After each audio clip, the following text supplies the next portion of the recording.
Mag-uumpisa ang chapter na ipapakita na pinapaikot-ikot ng naka-Gear 5 na si Luffy, si Kizaru. Pero sa kabila nito, ang ekspresyon ng mukha ni Kizaru ay kalmado pa din at hindi nagbabago.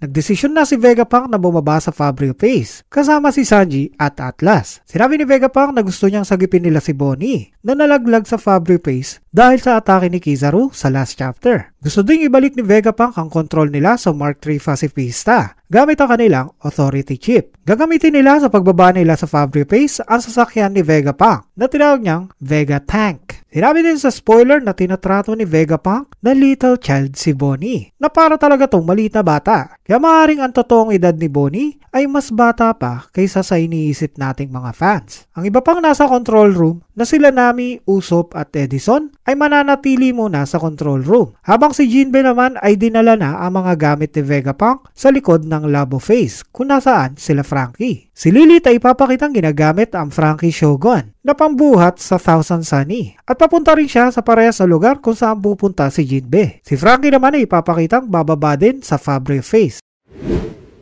Si Bonnie ay ipapakita nakikipaglaban sa mga Marines at pagkatapos ay ipapaliwanag na niligtas pala ni Sentomaru si Bonnie noong nahuhulog si Bonnie sa Fabrio Face. Pero pagkatapos ito ay nawalan ng malay si Sentomaru.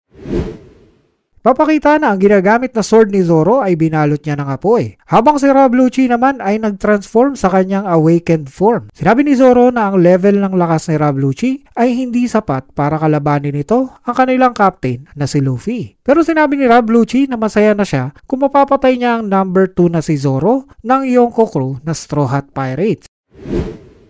Hinagis na ni Luffy si Kizaru papunta sa dagat. Si Kizaru naman ay sinabi sa kanyang usual na pagsasalita na nako nahuhulog ako sa dagat. Pero pagkatapos ito ay lumipad pabalik si Kizaru at gumawa ng maraming Kizaru clones. Pagkatapos ay inatake ng mga clones ni Kizaru si Luffy gamit ang mga light swords nito. Dahil dito ay nagkaroon ng minor injury si Luffy. Pagkatapos ito ay ginamit ni Luffy ang kanyang technique na Gomu-Gomu no Don Stamp na tumalo sa lahat ng clones ni Kizaru. Pero nalaman ni Luffy na lahat pala to ay mga clones na lang at wala na doon ang tunay na si Kizaru. Pinakita ang totoong si Kizaru na nagpunta ulit sa control room para patayin ito si Vegapunk. Pero si Vegapunk ay nakaalis na sa control room. Nakita ni Kizaru ang Vega Tank kung nasaan sila Vegapunk. Kaya mabilis na lumipad si Kizaru papunta dito para atakihin niya ng kanyang light powers ang Vega Tank. Pero sinundan ni Luffy si Kizaru at sinangga ang light power attack nito sa Vega Tank. Noong nasangga ni Luffy ang light attack ni Kizaru ay hinati ito ni Luffy at ang light attack ni Kizaru ay napunta sa iba't ibang direksyon. Pagkatapos ay pinakita na ang Vega Tank ay ligtas ng nakarating sa Fabrio Face. Sa katapusan ng chapter, ipapakita si Atlas na ino-overwrite na ang command sa Mark III Pacifista. Pero sa last panel ng chapter ay ipapakita na galit na nakatingin si Saturn. Kaya pala nagalit siguro si Saturn ay dahil may break next week.